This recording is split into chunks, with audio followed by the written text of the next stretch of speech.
In this tutorial, I will show you how to analyze the categories within each column of the dataset to create visualizations like the one that you see on the screen.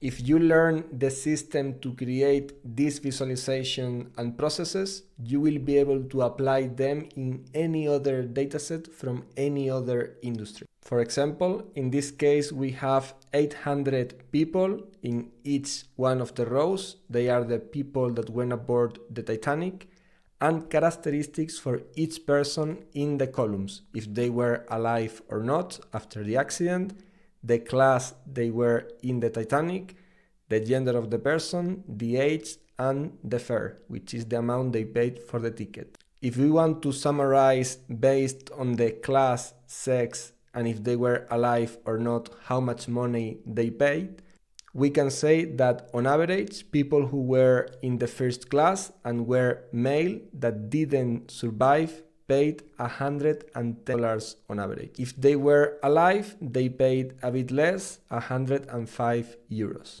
Now, instead of observing the changes within a table, we can visualize them to see better the differences. Without further ado, let's get started with the code.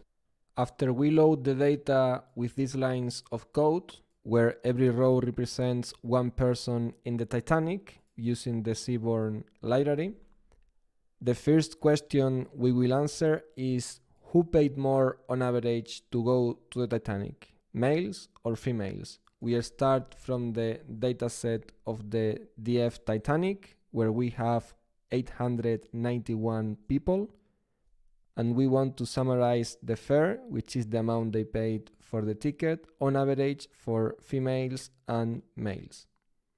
Later, we will visualize the data to see better the differences. Starting from the DF Titanic, we will follow the steps that we lay out in this cheat set. The first question is which are the columns of interest. In this case, they are sex and fare. Which is the categorical column? In this case, it's sex, the category is male and female. The numerical column is the fare, and the mathematical operation that we want to apply is the average. Starting with the data frame DF Titanic, we use the function group by. The categorical column in our case is sex. Then we use the numerical column with the mathematical function that in our case is the mean, the average. So the numerical is fare and the mathematical operation is the mean. We execute. Nevertheless, we want to have the data in a data frame. That's why we need to use the function reset index. There we have the data frame. Now we will visualize this data frame in a bar plots. We import the library for the plots, in this case Plotly Express. We access the bar function that asks for a data frame that we have here. To reference it in the function, we need to save it into a variable, and now if we call dff, we have the data frame. The X column will be sex and the Y fare. We execute, and here we have the visualization of the bars. Clearly, females paid more on average than males. Almost $20 of difference. Also, one thing that I didn't mention is that after you reset the index, you save it into the DFF variable. If you click in plot visualize, here you see the process to build the visualization. We start with Plotly Express as PA, access the function bar, data frame, the categorical column in the x-axis, and the numerical column in the y-axis.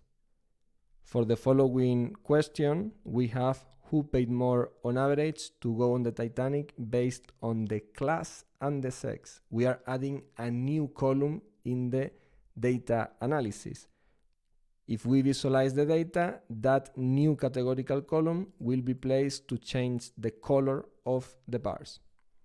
We start with DF Titanic, and we need to summarize by these categories. In the group by, this time we are using two categorical columns, that's why we need to use the brackets. We paste them here, we substitute by the columns, in this case class and sex. The numerical column, it's still the fare. Sometimes if you have a special character, instead of using the point, you may also use the brackets and the quotes. It is also a valid option. Now we apply the mathematical operation, the average, we execute, we transform it into a data frame with reset index, and there we have the same solution. We save it into DFF, and now by the time we visualize the data, we use the function plotly bar. We click on this snippet of code, the data frame is DFF, X the first categorical column, in this case the class. Remember that the numerical column must always be placed on the Y because it sets the height of the bar. Fair, if we execute, we have a white line that differentiates two bars. Nevertheless, we want to place a color based on the gender. So we need to use the property color. We put it here and pass the column sex.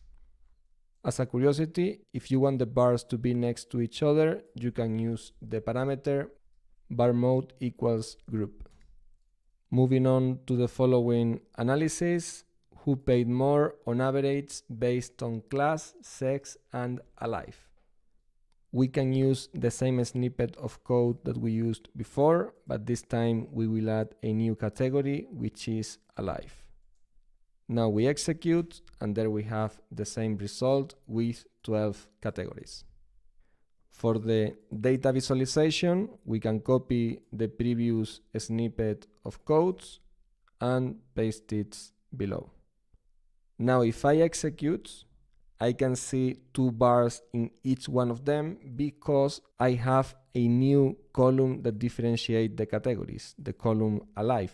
Therefore, I need to use a new parameter which is called FacetCall, and here the plot will be produced in two charts, differentiating by alive no and yes.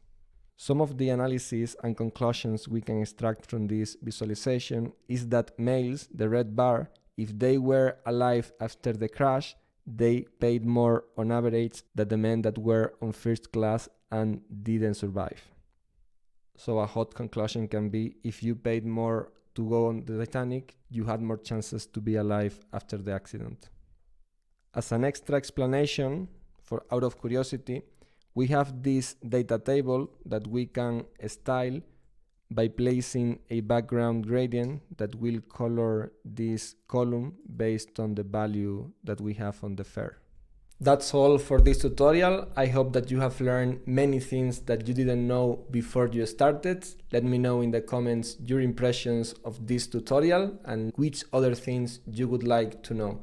In conclusion, you need to understand and have the process of this data analysis and visualizations very clear because they are always the same and applicable to any other dataset and analysis that you want to do. You first ask for the key columns based on the type, categorical or numerical, the type of mathematical operation you want to perform, and you apply the group by to the categorical columns, then select the numerical columns to apply a mathematical operation, reset the index to have the data frame, and finally visualize the data with a bar plot where the categorical goes on the x-axis, the numerical always on the y, and then if you want to differentiate by new categories from other columns, you have to use the color or the FacetCall parameter plotly function. Now it's your turn to replicate these processes on your datasets and let me know which analysis you carry out. Take care.